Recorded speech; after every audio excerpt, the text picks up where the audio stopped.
darjah Celsius. Janganlah risau.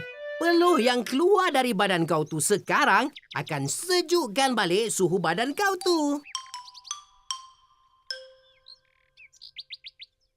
Wah, sekarang ni baru rasa selesa sikit. Badan aku pun dah tak berpeluh lagi lah, Queen. Sebab peluh yang keluar dari kelenjar kau tadi telah diserap oleh udara dekat sekeliling engkau. Oh, faham? Alhamdulillah. Dari tadi tekak ni rasa haus je. Kau tahu tak kenapa engkau rasa haus sangat? Sebab badan aku dah kehilangan air melalui kulit aku yang berpeluh ni semasa berjoging tadi. Kan? Aha! Sebab tu, engkau mesti minum seberapa banyak yang boleh supaya badan kau tak alami dehidrasi.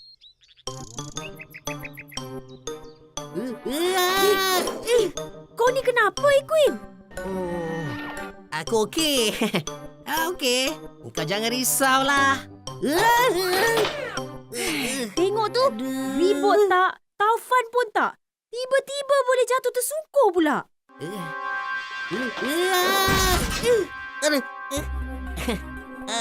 Aku okey.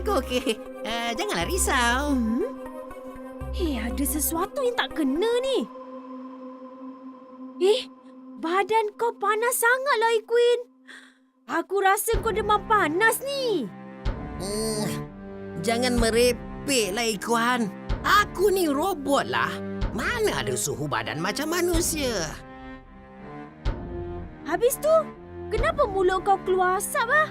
Kenapa? Aku dah faham.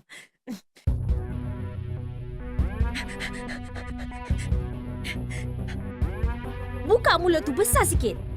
Aku rasa bateri kat dalam badan kau tu dah kurang air lah.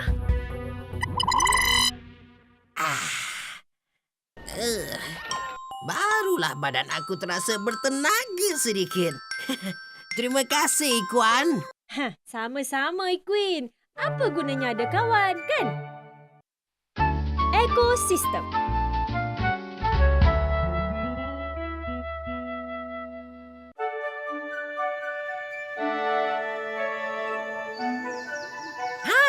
Ikuan, sekarang kita dah berada dalam kawasan hutan ekosistem.